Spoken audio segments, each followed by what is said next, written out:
మన ఇండియా ఒలింపిక్స్లో అడుగుపెట్టడానికి రెండే అడుగు దూరంలో ఉన్నారు. ఏషియన్ కప్కి క్వాలిఫై అవడం అనేది 40 ఏళ్ళ తర్వాత ఇదే మొదటిసారి. ఇదేం పెద్ద విషయమా అని ఒక చిన్న చూపు అయితే ఎస్, ఇది విషయమే.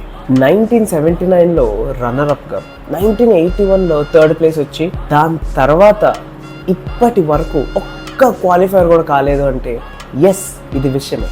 ఈ స్టోరీలో నేను చెప్పాలనుకుంది ఏంటంటే, మనకి విమెన్స్ టీమ్ క్వాలిఫై అవడం అనేది ఒక పెద్ద ఇన్స్పిరేషనల్ విషయం అయినా ఎక్కడో మనకి ఈ స్టోరీ చెప్తుంటే మనకి ఈ చిన్న చూపు అయితే ఉంది, ఎప్పుడు గెలుస్తారులే అని. అచ్చం ఇలానే ఒక బిజినెస్ విమెన్ అయినా, ఒక స్టూడెంట్ అయినా, నేను ఒక కొత్త బిజినెస్ స్టార్ట్ చేస్తాను అన్నప్పుడు సైడ్ హసిల్ చేస్తాను అంటే ట్రెడిషనల్గా కాకుండా ఎవరైతే కొంచెం డిఫరెంట్గా చేసినా, అంటే ఈ 12 మంది అమ్మాయిలాగా మనకి ఎక్కడో లోపటి నుంచి పేరెంట్స్ ఇన్స్టింక్టివ్గా ఆడపిల్ల కదా కొంచెం కష్టం అవుద్దేమో అని ఒక ఇన్స్టింక్టివ్లో ఆలోచించి వాళ్ళని ఆపేస్తాం. కానీ ఈ 12 మంది అమ్మాయిలు అలా ఆపకుండా ఉంటే మేము ఇంత సాధించగలం అని చేసి చూపించిన ఈ 12 మంది అమ్మాయిలకి అండ్ మనందరం మన ఇండియన్ విమెన్స్ ఫుట్బాల్ టీమ్కి సపోర్ట్ చేద్దాం, ఆడపిల్లకి మనం సపోర్ట్ చేద్దాం. ప్లీజ్ కమెంట్ డౌన్ బిలో మీరు ఎవరికి సపోర్ట్ చేశారో ఆ ఇన్స్పిరేషనల్ స్టోరీ ఏంటో.